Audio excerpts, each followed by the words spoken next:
आज का टॉपिक है वेलोसिटी टाइम ग्राफ। ठीक है, वेलोसिटी टाइम ग्राफ को समझने के लिए हम लोग एक ग्राफ बनाते हैं। ठीक है, जो कि टाइम है जिसको हम लोग एक्स एक्सिस में लिए हैं और वेलोसिटी को हम लोग वाई एक्सिस पे लिए हैं। तो जब बॉडी यूनिफॉर्म मोशन में होगी तो इसमें हम लोग वेलोसिटी टाइम ग्राफ को कैसे दिखा सकते हैं, है ना। तो इसमें क्या हो रहा है कि इसमें एक बॉडी है जिसका वेलोसिटी क्या है, कांस्टेंट है।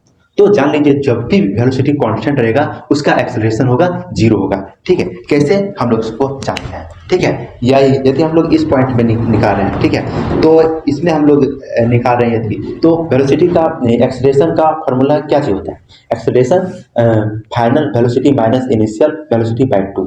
ठीक है, तो हम लोग इसमें किसी भी पॉइंट पे लेंगे तो इसमें क्या हो रहा है, वेलोसिटी क्या है, कांस्टेंट है, यानी किसी भी पॉइंट पे हम लोग 16 ही लेंगे। तो जब भी फाइनल भी वेलोसिटी 16 है और इनिशियल वेलोसिटी भी 16 है, 16 माइनस 16 कितना आ जाएगा, जीरो। मतलब एक्सेलरेशन क्या निकल रहा है, जीरो। कब, जब वेलोसिटी कांस्टेंट रहेगा तो एक्सेलरेशन हमेशा जीरो ही आएगा। ठीक है, slope A B indicate zero acceleration. जो स्लोप ए बी है वह जीरो एक्सेलरेशन दिखा रहा है और the straight line A B parallel to the time axis. और इस स्थिति में क्या होगा, जो स्ट्रेट लाइन ए बी है वह पैरेलल होगा टाइम एक्सिस के बराबर। अब हम लोग समझते हैं यूनिफॉर्मली एक्सेलरेशन मोशन है क्या। इसमें क्या हो रहा है, इसमें वेलोसिटी बढ़ रहा है, टाइम के साथ साथ में वेलोसिटी बढ़ रहा है। Velocity increases in equal interval of time. तो जब भी वेलोसिटी बढ़ेगा उसका एक्सेलरेशन क्या रहेगा, कांस्टेंट रहेगा। ठीक है, और incline to the time axis, और टाइम एक्सिस के इंक्लाइन में रहेगा। ठीक है, यदि हम लोग इसको जानते हैं, यदि हम लोग इस पॉइंट पे इसका एक्सेलरेशन निकालते हैं तो क्या होगा,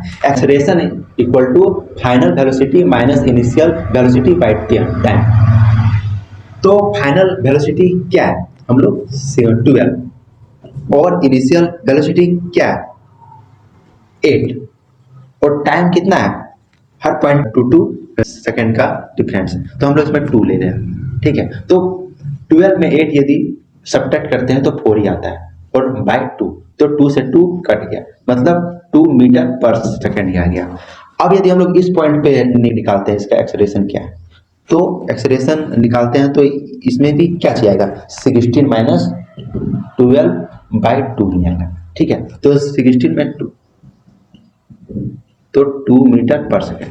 तो हम लोग क्या देख रहे हैं, इसका वेलोसिटी है बढ़ रहा है और हर पॉइंट पे इसका एक्सेलरेशन क्या है, वह क्या रहा है, एक्सेलरेशन कांस्टेंट आ रहा है। ठीक है, तो ये था यूनिफॉर्मली एक्सेलरेशन। अब वेलोसिटी टाइम ग्राफ का समझते हैं यूनिफॉर्मली रिटार्डेड मोशन आखिर है क्या। तो यूनिफॉर्मली रिटार्डेड मोशन का मतलब हुआ इसमें जो बॉडी है इसका वेलोसिटी जो है वह क्या हो रहा है, यूनिफॉर्मली डिक्रीज हो रहा है, यह है ना, जिसके कारण इसको इसका एक्सेलरेशन होगा क्या होगा, नेगेटिव हो गया। इसलिए इसको बोला गया है यूनिफॉर्मली रिटार्डेड मोशन। इसका मतलब हुआ इस बॉडी का जो वेलोसिटी है वह यूनिफॉर्मली डिक्रीज हो रहा है। तो यूनिफॉर्मली डिक्रीज हो रहा है जिसकी वजह से इसका एक्सेलरेशन क्या हुआ, नेगेटिव। इसलिए इसे कहा गया है यूनिफॉर्मली रिटार्डेड मोशन। अब हम लोग बात करते हैं वेलोसिटी टाइम ग्राफ का नॉन यूनिफॉर्मली एक्सेलरेटेड मोशन। तो इसमें क्या होगा, इसमें जो है इसमें क्या होता है कि वेलोसिटी तो बढ़ता है लेकिन नॉन यूनिफॉर्मली। नॉन यूनिफॉर्मली मतलब सेम नहीं, डिफरेंट। ठीक है, तो इसमें जो होगा वो वेलोसिटी इंक्रीजेज, इसका हर एक पॉइंट पे यदि हम लोग चेक करें तो इसका डिफरेंट आएगा। इसलिए इसका एक्सेलरेशन तो पॉजिटिव है लेकिन इसका जो वेलोसिटी है वह बढ़ तो रहा है लेकिन इसका एक्सेलरेशन जो आएगा वह डिफरेंट आएगा। इसलिए इसको कहा गया है नॉन यूनिफॉर्मली एक्सेलरेटेड मोशन। अब हम लोग बात करते हैं non uniformly retarded. Retarded motion का मतलब हुआ क्या, इसका जो वेलोसिटी रहेगा वह क्या रहा है, नीचे की तरफ आ रहा है, मतलब एक्सेलरेशन क्या रहा है, वह नेगेटिव की ओर आ रहा है। इसमें एक्सेलरेशन क्या था, पॉजिटिव था, लेकिन इसमें एक्सेलरेशन क्या है, वह नेगेटिव है। तो velocity decreases in non uniformly, मतलब वेलोसिटी इसमें घट रहा है जिसके लिए इसका है रिटार्डेड मोशन। तो रिटार्डेड मोशन में क्या होता है, वेलोसिटी कम होता है, तो लेकिन ये कम तो हो रहा है लेकिन नॉन यूनिफॉर्मली, मतलब जस्ट इसका उल्टा। एक्सेलरेशन इसमें पॉजिटिव है तो इसमें एक्सेलरेशन क्या है, नेगेटिव है। इसलिए इसको कहा गया है नॉन यूनिफॉर्मली रिटार्डेड मोशन।